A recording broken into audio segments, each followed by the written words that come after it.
It was bright outside, I could tell due to the sun hitting my face and the curtains being drawn open.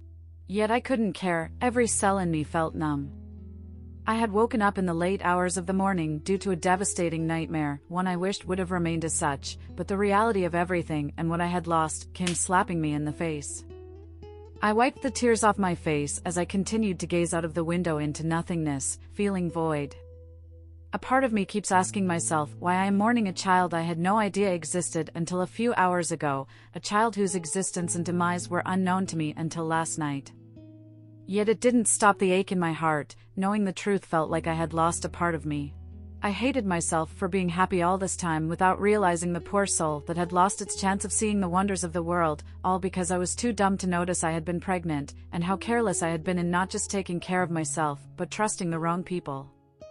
I couldn't help but blame myself for what had happened and even more Darium for keeping such a secret from me. I know deep down that the only reason he could have done this was because of his love for me and the fact that he didn't want me to get hurt. Yet I was angry. I am angry at him for depriving me of the right to mourn for my loss. I had no idea where Darium was. When I had woken, he had been nowhere in sight and hadn't come into the room through the night. Not that it matters, at this point, my mind was clouded with thoughts. Thoughts I was trying so hard to escape, but it seems fruitless. The door to the room pulled open, and I didn't bother turning towards it since I was very familiar with this particular stance. I could feel eyes on me, but I made no attempt to shift my gaze from the window. A sigh resonated around the room, followed by the sound of a footstep, before a figure stood in front of me, blocking the sun's light from getting to me. My gaze slowly runs up, stopping at the familiar face of Darium, and I take in the bloodshot eyes and pale look, letting me know he had been up all night as well. "Letitia!" he whispers ever so slowly, his voice trembling at the end. I rolled over to the other side of the bed, not being able to bear the sorrow in his voice. He walked towards the direction I was facing, going on one knee. "Letitia." His eyes were filled with pain, hand reached to touch my face, but I moved away before he could. "I never wanted you to find out this way." His words snapped something in me, and my gaze hardened as I glared at him. "Did you even have any plans to tell me?" "I wanted to, believe me, I did, but I knew you wouldn't be able to handle it." "You had no right, Darium, to make that decision for me," I snapped, yelling at him. "Yes, I do, as long as it concerns you." "I do." He says this, staring deep into my eyes. "I did what I thought was the right thing to do. You had just woken up, weak and recovering. There was no way you could have handled the news about our child. You still had no right to take away my chances to mourn. You had no right at all," I yelled, poking his chest. I knew he was sincere about his words, but I was too angry to care and needed someone else to blame. "I couldn't bear the pain of seeing you hurt." "Well, too late for that," I taunted him, glaring at him. He tried again to reach out to me, but I pulled away, turning my head in the opposite direction, because I wouldn't be able to handle the pain and hurt in his eyes. "Letitia." He calls out to me desperately, making me clench on the mattress, struggling not to look in his direction. "I would like to be alone," I said to him, my voice barely a whisper. "Etle rd. Little bird, dot." The grief was eminent in his voice, and he sighed when he didn't get a response from me. I could feel him rising to his feet and hear the sound of his footsteps heading toward the door before stopping. His eyes lingered on me one last time as he walked out of the room, and the tears I struggled hard to hold came pouring out. "I wish you could stay longer, it's sad to see you and the king leave." Ophelia pouts, standing in front of our carriage. "Your stay here has really been helpful, and I can't wait for your next visit." I smiled weakly, nodding my head. "I'll try to visit as early as I can and would be pleased if you did the same." "Of course I will, I'm already planning my visit to Nisha," she joked, causing me to let out a small laugh. "Then I will be expecting you," I said to her, and my gaze shifted behind her to the entrance of the palace, where Darium stood talking to King Andre. I removed my eyes immediately when his head lifted up to look in my direction. "Is everything okay with you and the king?" Ophelia's question had me gazing down at her from the window of the carriage. "Yes, why would you ask?" I had a fake smile plastered on my face, trying not to give away my emotions. I know it's not my place, but I couldn't help but notice how far apart the two of you have been these past few days. She points it out. I'm not surprised she was able to denote the tension in the room any time we were together. I tried my best not to let it show, but I guess I wasn't trying hard enough. Is everything really okay? She asked again, a worried expression on her face. You always seem to be in a muddle, and the king, though looking handsome as always, looks like hasn't been sleeping well enough, or at all in generally. She says this, glancing over to where Darium and King Andre stood. What happened? Something must have happened the night of the ball because the next morning you were completely out of it, and even though you are trying not to seem like it, I can tell you are only putting up a front. Forcing another smile on my face, I shake my head. It's nothing, Darium and I just had a little argument, but I'm sure we'll be over it before we get back to Nisha. I hope so too. Ophelia beamed. You and the king are a perfect fit for each other, and I wish for your love to flourish even more. I smiled, nodding my head as Darium began making his way to the carriage along with King Andre. He climbs in majestically, taking a seat beside me, while I keep a smile on my face when King Andre comes to stand beside his wife. Letitia, it was a pleasure having you here, he said, a grin on his face. The pleasure is all mine. Don't forget to visit, you are always welcome to Silvio. Thank you, I responded. The same applies to you as well when it comes to Nisha. He nods, the four of us say our goodbyes, and the carriage begins to move. Ophelia waved at us, wishing us goodbye, and she did the same till we were a further distance away from the palace. I maintained my gaze out the window, looking at nothing in particular. The air in the carriage was tense, and I was still not talking to Darium, yet I could feel his eyes on me. It has been 4 days since the ball and 3 days since we argued. I keep telling myself that it wasn't his fault and that he did it to protect me, but again, the fact that he hid it from me for months without letting me know was devastating. To make it all worse, Kaitrona found out before me about the loss of my child, and I was clueless without even realizing what I lost. My hands wrapped around my tummy, which had a bit of a baby bump, holding onto it in a protective manner. I rested my head on the carriage, still refusing to look anywhere but out the window. The journey carried on for 2 days, with us taking our usual night rest and the guards setting up a tent for Darium and me, though I was the only one who slept in it as he remained outside. We got to Nisha by nightfall the next day. Darium maintained his distance, and I once again slept alone that night. Queen Letitia, will you be having dinner in the dining room or in your chambers again? Kiva asked, standing close to the door. I will have it here, I responded, keeping my focus on the window as I stared at the night sky. It has only been 4 days since we got back from Silvio, and I have spent most of my days in the room staring out the window. No matter how much I tried not to feel guilty, I still couldn't help it.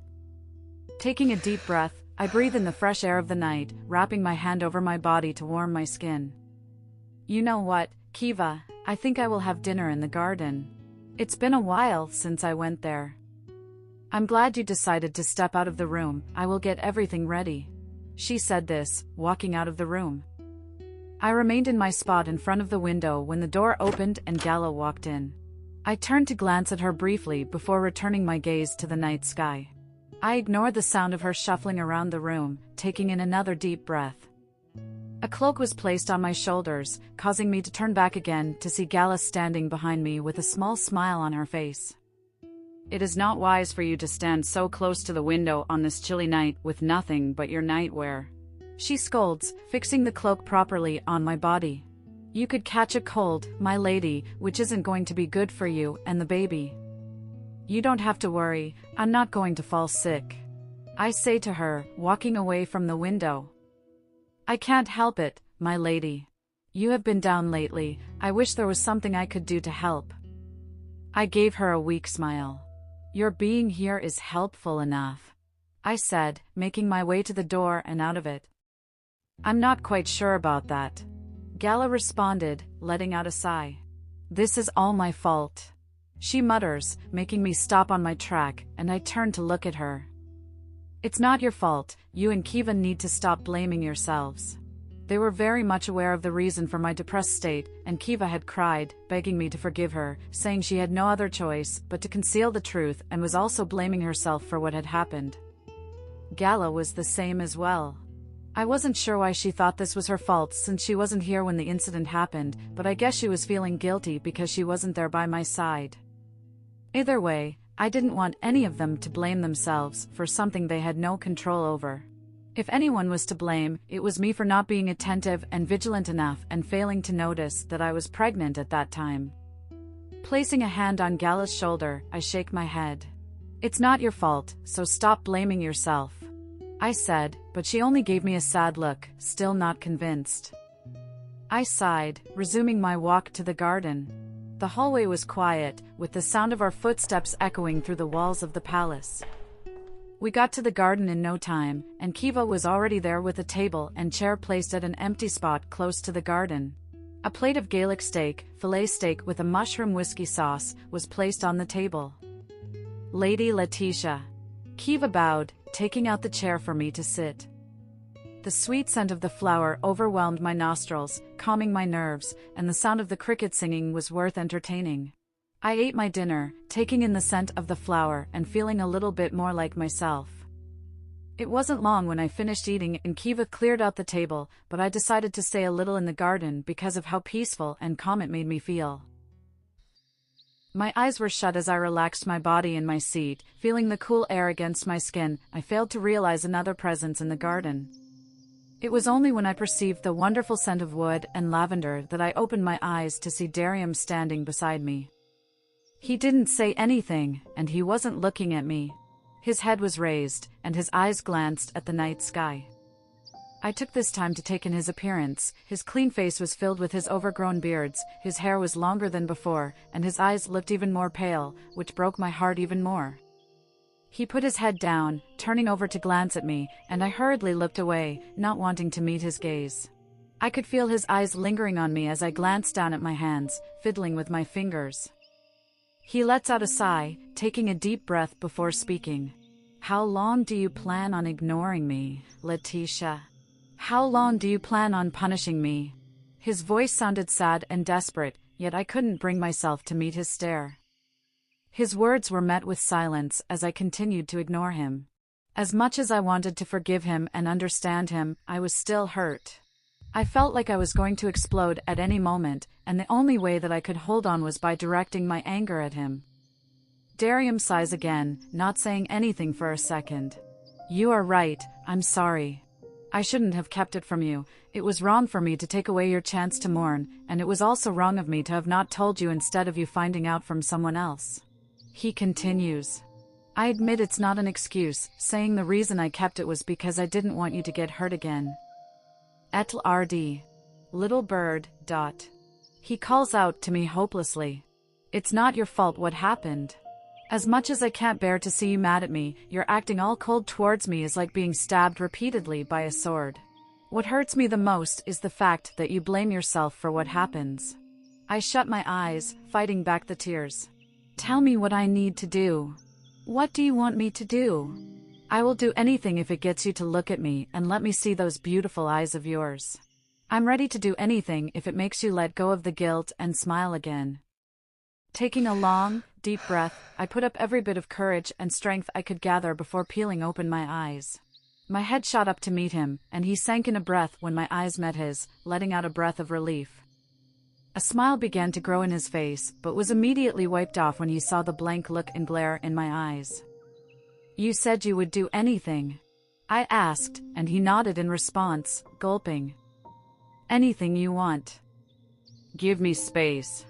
I would like it if you just left me alone and gave me space," I said, my voice is coming out colder than I intended it to be. Darium's eyes were clouded with pain and anguish, and all I wanted to do was stand up and hug him. He stares deep into my eyes, not saying anything but nodding and taking slow steps back before turning around and leaving the garden. I bit down on my lips, holding back the sob that threatened to leave my mouth as tears fell down my face, and I wiped them off harshly.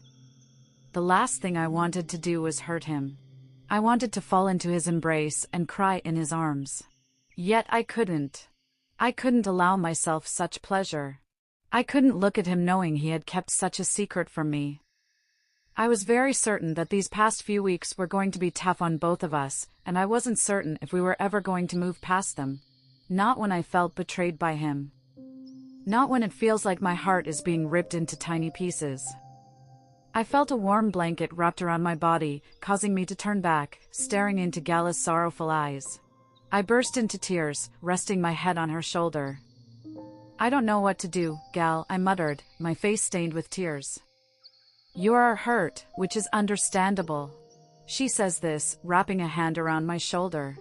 "But I know you, and the king will get past this. You both have been through so much, and I'm certain you will both come out stronger than ever."